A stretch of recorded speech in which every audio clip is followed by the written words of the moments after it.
These are my top 8 tips for beginners flying or planning on flying on the Vatsim network. Hey Sim pilots, welcome back to the channel. If you're new to the Vatsim network, it can feel a bit overwhelming at first, but trust me, it's incredibly rewarding when you get the hang of it.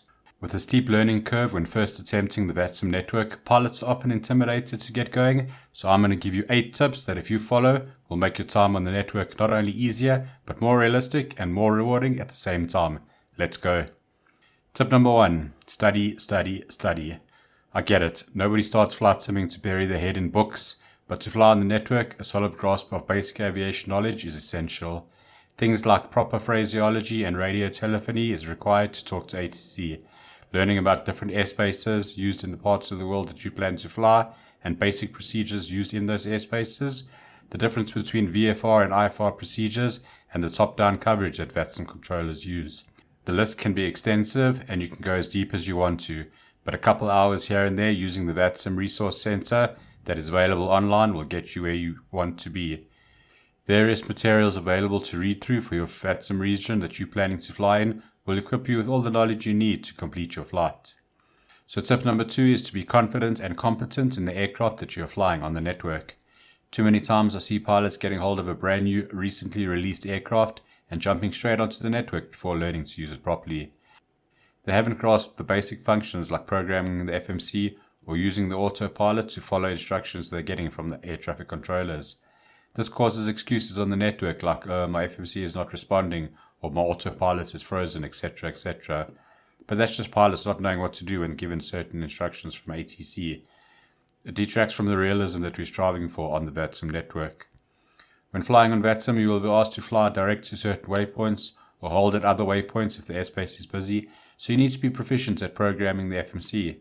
You will be asked to fly certain headings, speeds and altitudes, which you need to comply with, so you need to be able to control your autopilot if you're not hand flying your aircraft.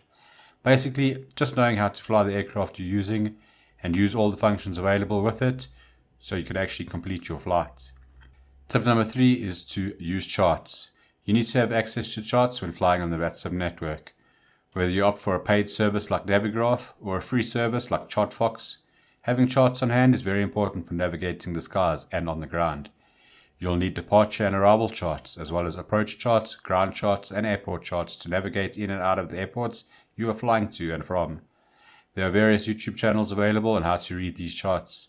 Having charts on hand to reference is vitally important when following instructions from ATC. You'll use these charts to navigate your way along the taxiways, as well as fly procedural routes in and out of the airport. Tip number 4 is to keep it simple. When beginning on your Vatsim adventures, pick an airport that has frequent ATC control, but one that is not massively overcomplicated with excessively large amounts of runways, taxiways, and procedures. You don't have to fly in and out of your home airport where you live. You can set up base at any airport in the world, and I advise making that your home base to fly in and out of multiple times while you get comfortable talking to ATC on the Vatsim network. The more you fly in and out of the same airport, the more comfortable you get as you learn how the airport procedures are followed. After a while, you can usually tell what's going to happen next. You can also park closer to the runway for shorter taxi instructions, which are easier to read back and follow when you're still a beginner. Number 5 is observe the network. Once you have your Vatsim account set up and approved, it's time to listen in and observe. Pick the airport you're planning to do your first few flights from, and then load up the SIN and connect to vPilot in observer mode. You won't appear on the controller's scope, and other pilots won't see you on the ground, but you can listen in on the ATC comms and follow along. You will be able to hear the pilots and the controllers on their frequency, so you can tune the frequencies and listen to the instructions ATC are giving the pilots and how they're being read back. Basically, just get a feel for how things go. Pretend you're doing a full flight, so spend some time listening in on the delivery frequency, where you will hear pilots asking for clearance and controllers giving them that clearance and it being read back. Then you can switch over to the ground frequency for a bit and listen to the pilots and controllers navigate their way along the ground at the airport. After that, you can switch over again, this time to the tower frequency, and you will hear the pilots departing and arriving the airport. Then you can go further up to departure and arrival controllers as well as area controllers. Just spend a few minutes on each frequency getting the feel for how things are done. Once you've done that a few times, I'd say you're ready to get your first flight under your belt. Tip number 6 is to be clear. When communicating with Vatsim ATC, it can be difficult to hear each other, so speak slowly and clearly. Use the proper phraseology that you learnt in step 1 and make sure you understand the instructions given to you by ATC. If you don't understand or you didn't hear what the controller said, use the phrase "say again" and they will repeat the instructions. If you still don't understand, then perhaps ask them to send it to you in text and you can read it. Whatever you do, don't just pretend you understood the instruction because you won't be able to comply with it, and trust me, they're going to see that. Make sure your audio devices are set up properly so that you can be heard and hear clearly. Number 7 is to take it slow. There's absolutely no reason for you to start your Vatsim flying journey right at the top of the mountain. Steer clear of busy Vatsim events and large airports where the controllers are overloaded with traffic until you're competent enough to handle the busy frequencies and airspaces.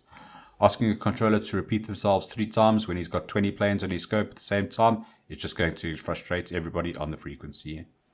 Then finally, number 8 is to enjoy being part of the immersion.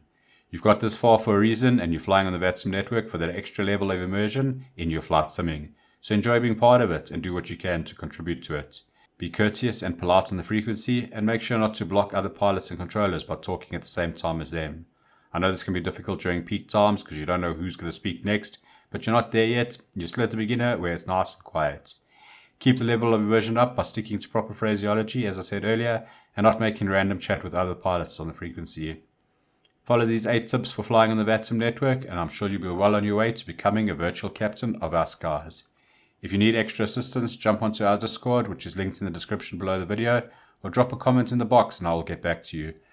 Remember to like this video if you found any value in this content, which helps me know I'm on the right track. And finally, once you're ready for more Vatsim videos, select something from this playlist and enjoy. Thanks for watching.